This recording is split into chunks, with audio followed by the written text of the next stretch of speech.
నిజమైన బంధువు ఒక ఆరుగురు ఉంటారు మనకి. లెక్క ప్రకారంగా చెప్పాలంటే ఈ ఆరుగురు నిజమైన బంధువులని ఖచ్చితంగా తెలుసుకోవచ్చు. ఎవరా ఆరుగురు బంధువులు? మన సత్యం మాత, పితా జ్ఞానం, ధర్మోభ్రాత, దయాస్వశ, శాంతి పత్ని, క్షమాపుత్ర, షడేతే మమ బాంధవ. ఇందులో ఏం చెప్పారంటే కనుక సత్యం మాత అంటే ఎవరెవరు ఎలాంటి లక్షణాలు కలిగి ఉంటారు, ఎవరెవరిని ఎవరితో పోల్చారో చూడండి. పితా జ్ఞానం, ధర్మోభ్రాత, దయాస్వశ, శాంతి పత్ని, క్షమాపుత్ర, షడేతే మమ బాంధవ.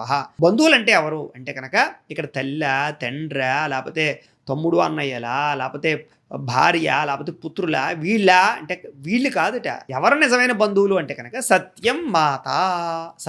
సత్యం నిజమైన బంధువు. సత్యం ఎవరితో పోల్చారంటే తల్లి లాంటి బంధువు. అంటే తల్లి మనకి ఎంత బంధుత్వం ఉందో సత్యంతో అంత అనుభవం ఉంది. అన్నిటికన్నా ప్రధానమైనటువంటిది ఏమిటి? ఇక్కడ తల్లే కదా మనకు మొట్టమొదటి తల్లి, తండ్రి, తర్వాతే కదా మిగతా వాళ్ళందరూ కూడా. సత్యం ఎప్పుడు బతుకుందో అన్నాళ్ళు కూడా మనకి ధర్మం బతుకుంటుంది అని. సత్యం మాత. పితా జ్ఞానం. జ్ఞానం అంటే ఏంటి అంటే ప్రపంచ జ్ఞానం అవ్వచ్చు, లౌకిక జ్ఞానం అవ్వచ్చు, విద్యా జ్ఞానం అవ్వచ్చు, మంత్రజ్ఞానం అవ్వచ్చు, ఏ జ్ఞానమైనా సరే ఎవరు అందిస్తారు మనకి? తండ్రే కదా అందిస్తాడు. ధర్మోభ్రాత.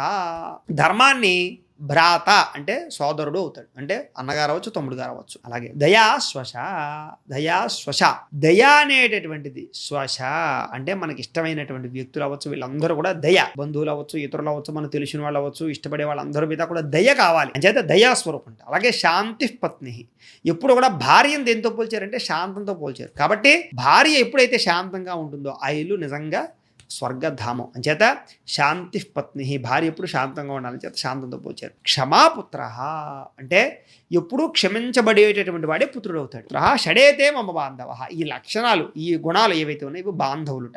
సత్యము, జ్ఞానము, దయ, అలాగే ధర్మము, శాంతి, క్షమ, ఇవన్నీ కూడా మనలో ఈ నిజంగా చెప్పవలసినటువంటి బంధువులు వీళ్ళందరూ. ఈ ఆరు ఖచ్చితంగా బంధుత్వంతో సమానం అని చెప్తారు.